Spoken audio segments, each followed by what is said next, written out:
우리 옆에 있는 분 같이 한번 인사하겠습니다. 당신 덕분에 행복합니다. 인사하실까요?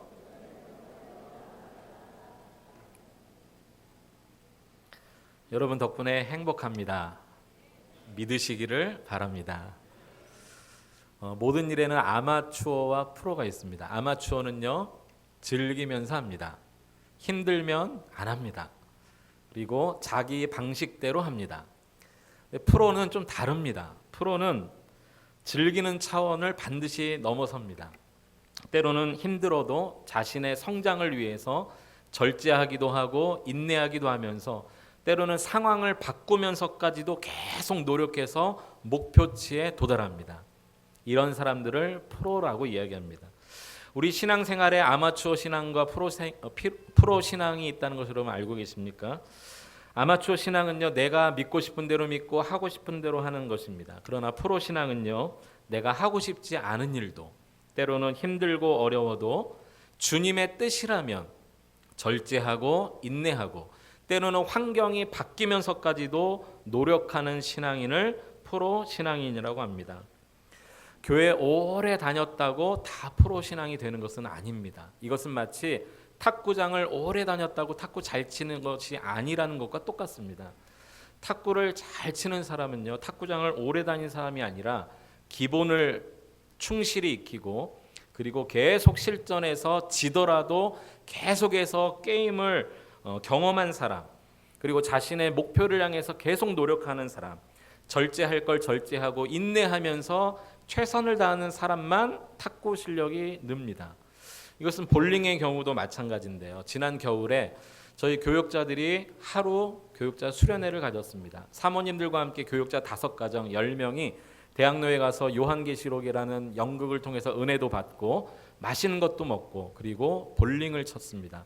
저도 오랜만에 볼링을 쳐서 점수가 잘 안 나오더라고요. 그렇다고 저의 실력이 초보는 아닙니다. 2번 연속 스트라이크도 쳤습니다. 그런데 이상한 것을 알게 되었습니다. 10년 전이나 5년 전이나 그때나 결과는 똑같습니다. 점수 차가 별로 차이가 안 나요. 왜 그럴까요?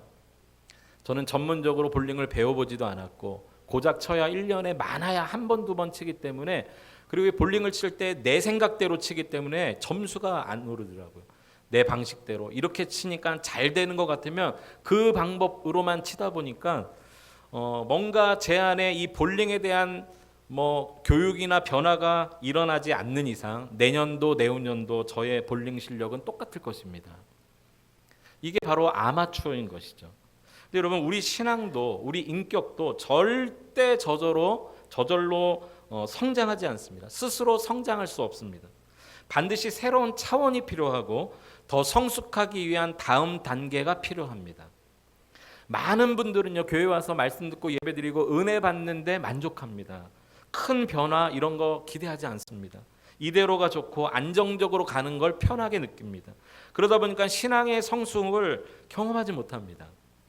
자동차로 말하면 1단으로 출발했다가 2단이나 3단으로 달리는 것으로 만족하는 것이죠. 그냥 좌우 앞뒤 다른 차는 필요 없습니다. 신경 쓸 필요 없고 그냥 내 방식대로 내가 편한 대로 평소에 하던 대로 습관대로 그대로 그냥 가는 것입니다.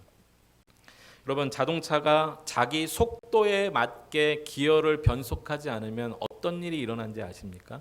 저는 지난 겨울에 제 차가 기아가 고장난 적이 있었습니다. 기아가 어떻게 고장났냐면 차가 너무 오래되기도 했지만 1단을 달리다가 갑자기 2단으로 변속되는 게 아니라 3단으로 점프를 합니다. 그리고 3단에서 더 이상 안 올라갑니다.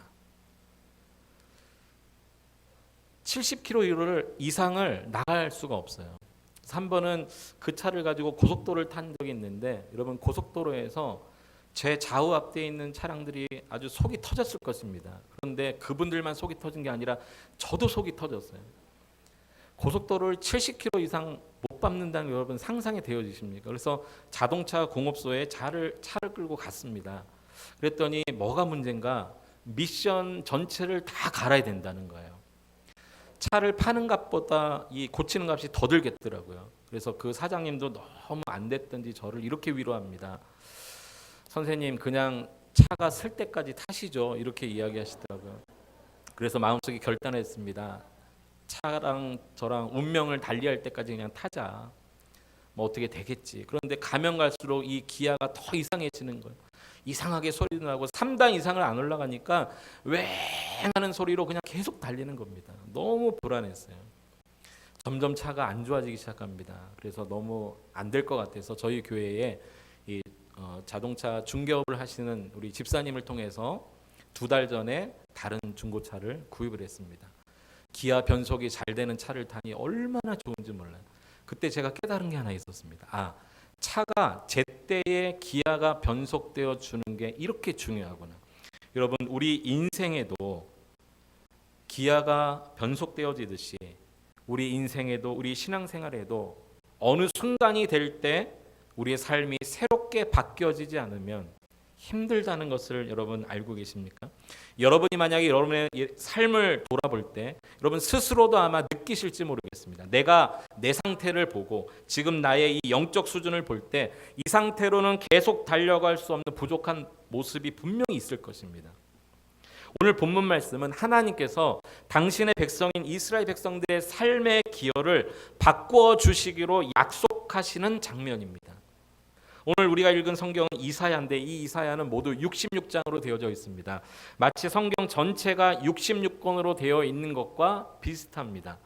이사야 66장 가운데 마치 성경 구약이 39권, 신약이 27권인 것처럼 이사야 1장부터 39장까지는 이스라엘 백성들의 죄로 말미암아 심판과 고난을 말씀하고 있고 40장부터 66장까지 뒤쪽에 있는 27장은요 회복과 치유를 약속하고 있는 장면입니다. 그러니까 우리가 읽은 이사야 40장을 기점으로 완전히 하나님께서 이스라엘 백성들을 새롭게 다루어 가시는 이 터닝 포인트가 되는 부분을 우리가 읽었습니다.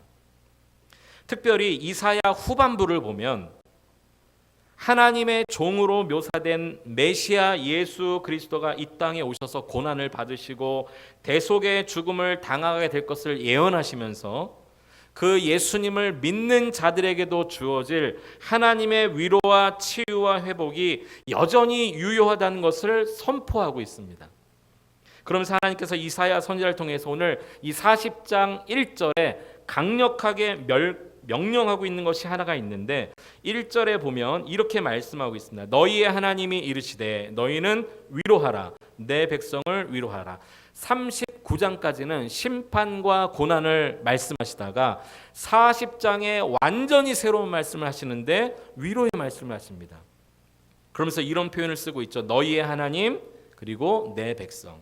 이것은 하나님과의 관계가 다시 회복될 것에 대한 표현인 것입니다. 2절에 보면 위로를 선포할 때 마음에 닿도록 말하고 외치라 이렇게 말하고 있습니다. 그러니까 하나님께서 이스라엘 백성들을 어떻게 위로하실지, 어떻게 치유하실지, 어떻게 회복하실지 이 하나님의 진정성이 느껴지고 있습니다. 그들의 마음에 와 닿도록 이것을 외치라는 것입니다. 6절에 보니까 또다시 명령하기를 말하는 자의 소리여 외치라 라고 명령합니다. 이때 이사야가 구체적으로 질문합니다. 하나님 무엇이라고 외칠까요? 라고 이야기합니다. 그때 하나님께서 6절 하반절부터 8절 말씀에 이 이사야의 질문에 답변을 하시는데요. 오늘 이 하나님의 답변이 이 시대를 살아가는 우리들의 인생의 기여도 이렇게 바뀌어야 함을 동시에 말씀해주고 있습니다. 오늘 첫 번째 하나님께서 이스라엘 백성들 그리고 오늘 우리들의 인생이 어떻게 바뀌기를 원하시는가 한번 따라해 보시겠습니다. 인생의 덧없음을 깨닫는 기여. 네, 하나님께서 우리에게 원하시는 새로운 삶은요 우리의 인생이 덧없다는 것을 깨닫기를 원하신다는 겁니다.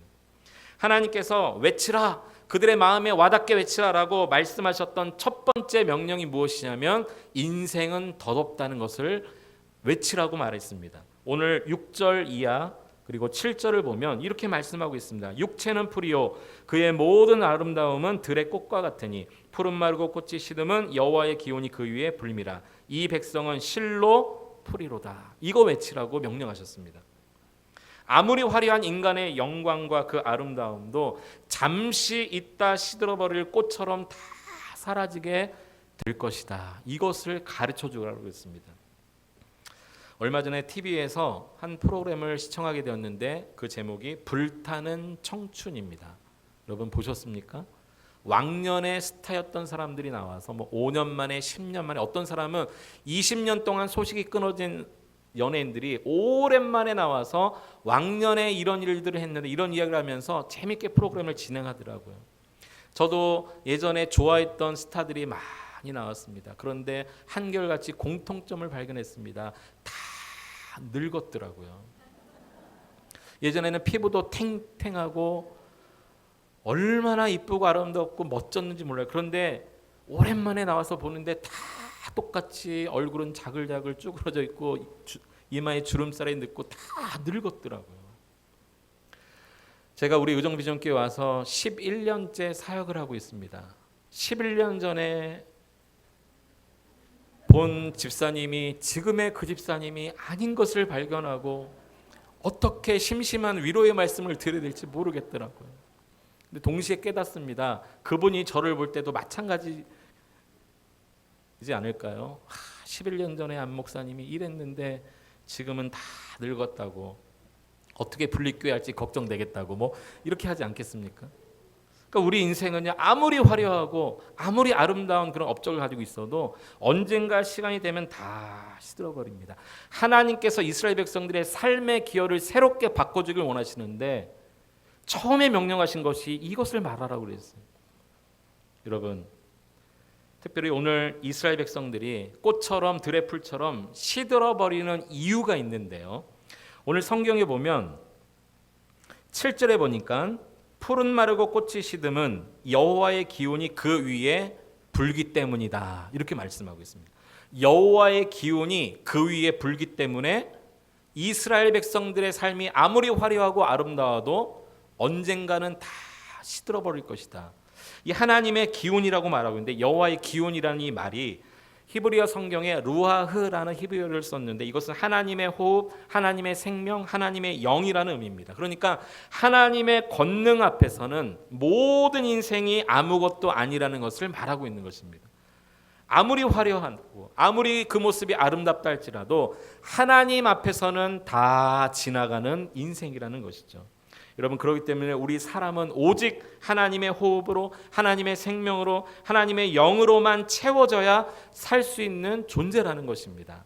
근데 창세기에 보면 하나님께서 우리를 이미 그렇게 만드셨어요. 창세기 2장 7절 말씀 우리 함께 읽어보겠습니다. 창세기 2장 7절입니다. 시작. 여호와 하나님이 땅의 흙으로 사람을 지으시고 생기를 그 코에 불어넣으시니 사람이 생명이 된지라. 하나님이 흙으로 사람을 지으신 다음에 그 코에 무엇을 넣으셨다고요? 생기를 넣으셨다고 그랬습니다. 근데 여기서 말하는 생기가 히브리어 루아흐입니다. 하나님의 생명, 하나님의 호흡, 하나님의 영입니다. 이미 우리는 하나님의 영으로, 하나님의 생명으로 살도록 지음받은 존재입니다. 그래서 하나님을 떠나서 아무리 인생에 화려한 아름다운 업적이 있다 할지라도 하나님 앞에서 우리는 아무것도 아닌 존재라는 것이죠. 우리 육신의 일은 다 시들고 언젠가는 끝나게 마련인 것입니다. 그렇기 때문에 여러분, 자신의 힘이나 그 화려함으로 사는 여러분 되지 않기를 축복합니다. 오직 하나님의 은혜로 살아가야 됩니다. 하나님의 도우심으로만 살아가야 됩니다. 성경은 이렇게 우리에게 또 말씀하고 있습니다. 사도행전 17장 28절 함께 읽어봅니다. 시작. 우리가 그를 힘입어 살며 기동하며 존재하느니라. 아멘. 우리가 사는 것도 하나님의 도우심으로, 우리가 움직이는 것도 아니 우리 존재 자체가 그의 힘으로 살아간다는 것이죠. 이것이 은혜이지 않습니까? 여러분, 그렇기 때문에 모든 염려를 하나님께 다 맡길 수 있게 되길 바랍니다. 우리가 사는 것, 움직이는 것, 우리 존재하는 모든 게 그의 도우심이 아니면 살 수가 없습니다. 여러분, 걱정하지 마세요. 근심하지 마세요. 하나님 앞에 염려를 맡기십시오. 하나님은 오늘도 저와 여러분을 돕고 계십니다. 마태복음 6장 30절 31절에 우리에게 이렇게 말씀하셨습니다. 함께 읽어보겠습니다. 오늘 있다가 내일 아궁이에 던져지는 들풀도 하나님이 이렇게 입히시거든 하물며 너희일까 보냐. 믿음이 작은 자들아, 그러므로 염려하여 이르기를 무엇을 먹을까, 무엇을 마실까, 무엇을 입을까 하지 말라. 여기 보면 들풀이라는 단어가 나옵니다. 아까 이사야 40장에 보면 우리 인생이 들의 풀과 같다고 그랬습니다. 그런데 언젠간 사라지고 말라질 이 들풀도 하나님이 입히시는데 하물며 하나님의 생명, 하나님의 호흡, 하나님의 영으로 지어진 너희일까 보냐. 우리의 모든 염려를 다 주님 앞에 맡기라고 말씀하셨습니다. 그러므로 여러분, 언젠가는 다 마르고 시들어버릴 우리 인생의 아름다움이나 그 화려함을 의지하지 말고 오직 하나님의 도우심을 구하며 살아가는 여러분 될 수 있기를 예수님의 이름으로 축원해 드립니다. 하나님께서 이스라엘 백성들의 삶을 변화시키길 원하시면서 이것을 외치라 명령하셨어요. 인생은 허무하다, 하나님의 은혜로 살아가야 된다, 이것 깨닫기를 원하셨다는 거죠. 두 번째, 우리 인생도 바뀌어지기 위해서 우리 인생이 변속해야 될 새로운 기여가 필요한데 그것이 바로 하나님의 말씀의 기여입니다. 하나님의 말씀의 기여로 우리 인생이 바뀌어져야 됩니다. 하나님께서 이사야에게 외치라고 명령하신 두 번째 명령은요, 하나님의 말씀은 그럼에도 영원하다, 이거 외치라고 했습니다. 인생은 풀처럼 들의 꽃처럼 언젠가는 다 사라지지만 그러나 하나님의 말씀은 영원하다는 것입니다. 오늘 8절 한번 보시겠습니까? 푸른 마르고 꽃은 시드나 우리 하나님의 말씀은 영원히 서리라고 외쳐라, 이렇게 말씀하셨습니다. 영원하신 하나님의 말씀만이 이스라엘 백성들의 삶을 바꿔놓을 수 있고 지금 포로로 끌려가 여전히 어둠 가운데 살아가고 있는 이들에게 하나님의 말씀만이 진짜 위로라는 것을 가르쳐주라고 명령하셨습니다. 바벨론의 포로로 끌려가 있는 이스라엘 백성들이 이제 바벨론의 포로의 생활을 끝나고 고향으로 돌아가게 됐다, 이제 우리가 고향으로 가게 됐다, 이것이 그들에게 위로가 아니라 멈춰졌던 하나님의 음성이 다시 들려지게 됐다, 이것이 위로라고 가르쳐 주셨습니다.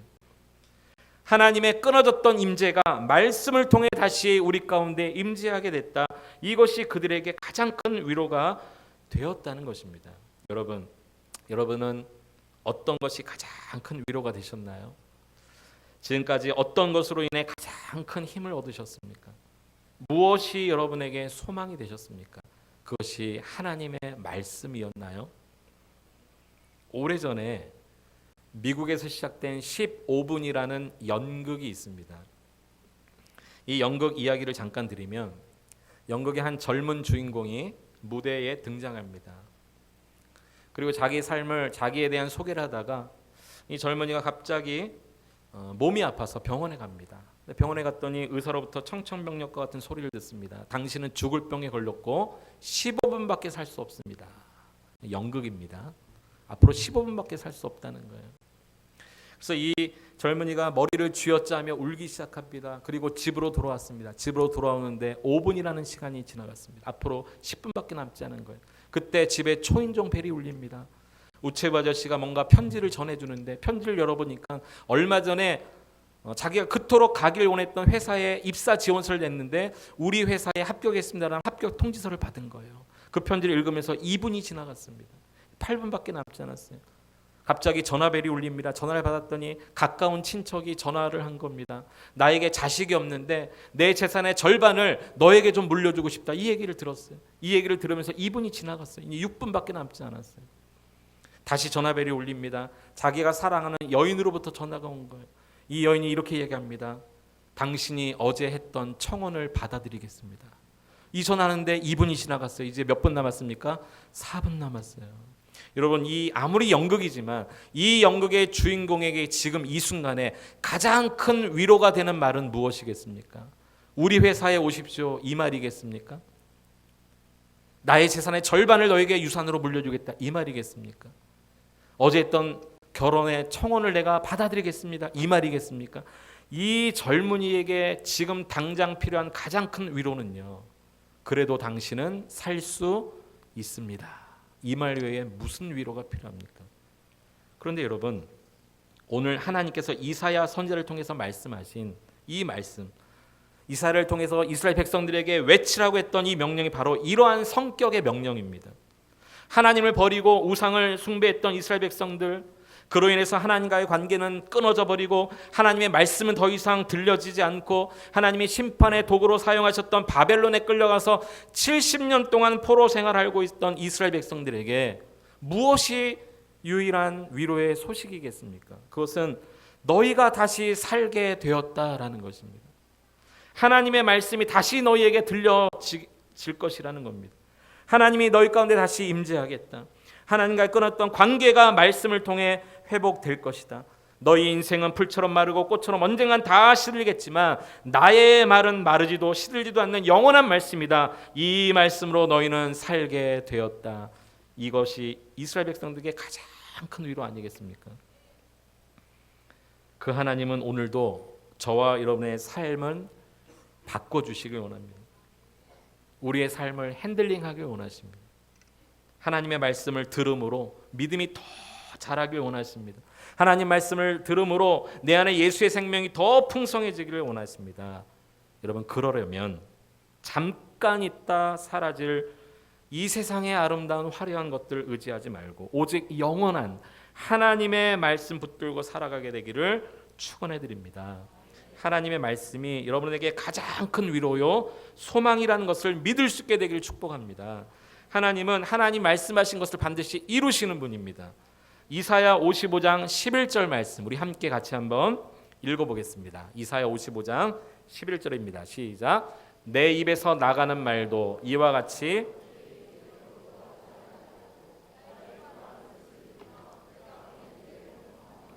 아멘. 하나님의 입에서 나는 모든 말씀이 반드시 하나님의 기뻐하시는 뜻을 이루고 우리에게 형통함을 이룬다고 말씀하고 있습니다.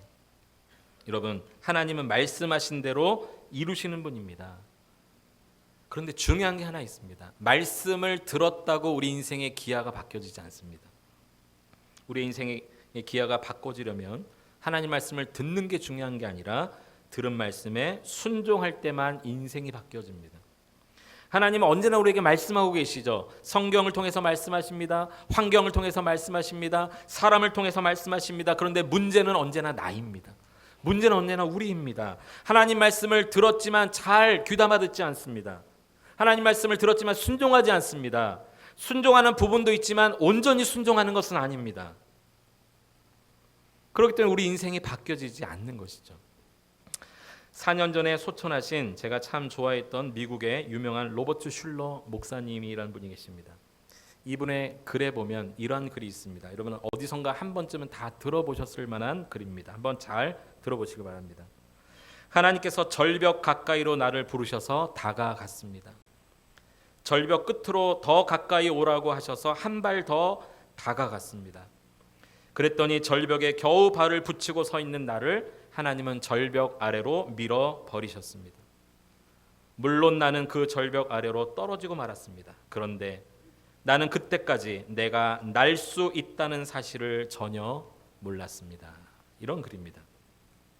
내 인생이 힘들 때 안 그래도 힘들어 죽을 것 같은데 하나님이 절벽으로 오라고 부르시는 거예요. 다가갔더니 절벽 끝에 서라고 말씀하시는 겁니다. 끝에 섰더니 하나님께서 거기서 밀어버리셨다는 거예요. 그리고 떨어졌는데 그때까지도 몰랐다는 거예요. 자기가 날 수 있는 능력을 가졌는지 몰랐다는 겁니다. 여러분, 만약에 하나님께서 여러분에게 이런 명령을 하신다면 이 하나님의 명령에 절대적으로 순종할 수 있는 사람이 여기에 몇이나 있을까요? 하나님이 절벽이 웬 말입니까? 끝에 서라고요? 그리고 또 밀어버리시는 거예요. 그런데 여러분 중요한 게 있습니다. 순종할 때만 깨닫게 되어지는 은혜가 있습니다. 순종할 때만 비로소 아는 하나님의 능력이 있습니다.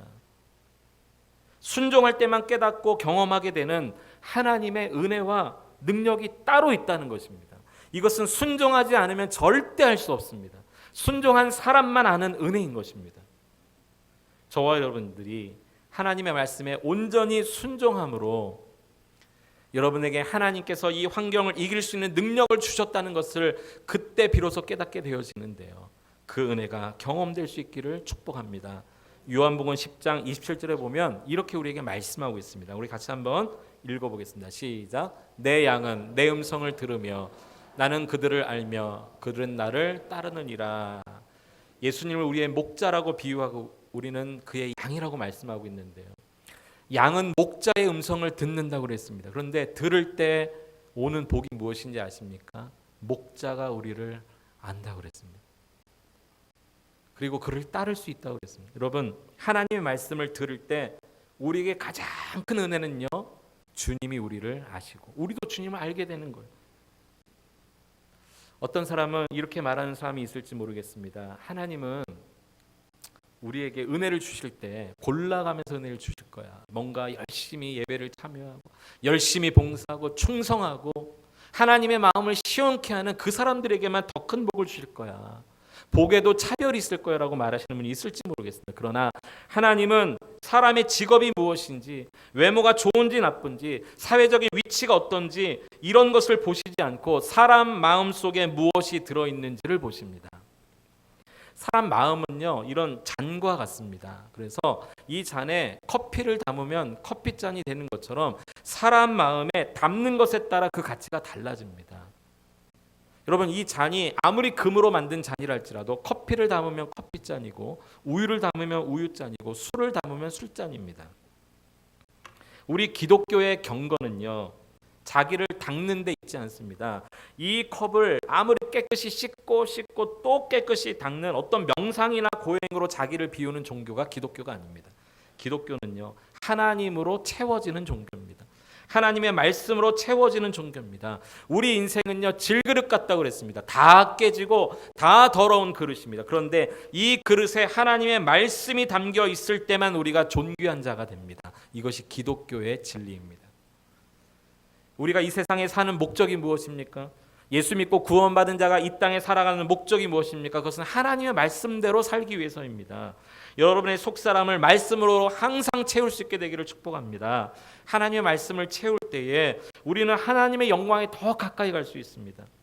종교개혁자 루터는요, 이렇게 이야기한 적이 있습니다. 나는 천국 가기 위해 예수를 믿는 것이 아니고 하나님을 만나고 그 하나님께 영광을 돌리기 위해서 예수를 믿는다. 이렇게 말한 적이 있습니다.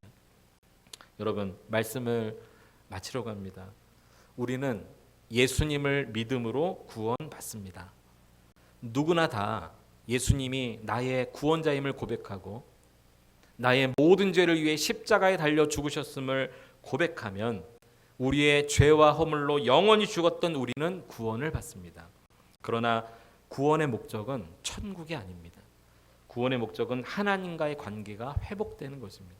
구원의 목적은 끊어졌던 관계가 회복되어지고 끊어졌던 교제가 다시 시작되는 것이 구원의 목적입니다. 그 끊어졌던 하나님과의 관계가 회복되기 위해서는요, 우리 인생의 덧없음을 반드시 깨닫는 기간이 필요합니다. 그리고 오직 하나님의 말씀으로만 살기로 결단하고 그 말씀에 온전히 순종하는 기간이 필요합니다. 이러한 기간들이 없이 우리의 인생의 기여는 변속되지 않습니다. 우리 인생의 모든 길과 인생의 모든 질문의 답이 다 이 성경 안에 있습니다. 그런데 단지 우리가 성경을 읽지 않기 때문에 그것을 모를 뿐입니다. 말씀을 읽고 들어도 온전히 순종하지 않게 그것을 놓치고 사는 것뿐입니다. 여러분, 그러므로 영원하지 않을 것들, 그것이 다인 줄로만 알고 쫓아감으로 말미암아 허무한 인생을 느끼고 그 인생이 다 방전되신 분 계십니까? 그렇다면 오늘 이 시간 이후부터 하나님의 말씀으로 다시 새롭게 충전되기를 주님의 이름으로 축복합니다. 우리 삶의 최고의 기적은 하나님의 말씀이 내 속에 들어온 것입니다. 우리 인생의 최고의 기적은 하나님의 은혜가 내 속에 들어온 것입니다. 여러분, 남은 일생 한 걸음 한 걸음을 오직 하나님께 다 맡겨드리십시오. 그리고 하나님의 음성에만 순종하며 여러분의 인생을 핸들링하기를 원하시는 하나님의 인도를 받아 한 단계 한 단계 여러분 더 성숙한 그리스도인들 되기를 축복합니다. 언젠가는 끝이 있고 마르고 시들어버릴 우리 인생 의지하지 말고 영원하신 하나님의 말씀을 의지하고 여러분의 하루하루를 하나님께 다 맡겨드릴 수 있게 되기를 예수님의 이름으로 축원해 드립니다.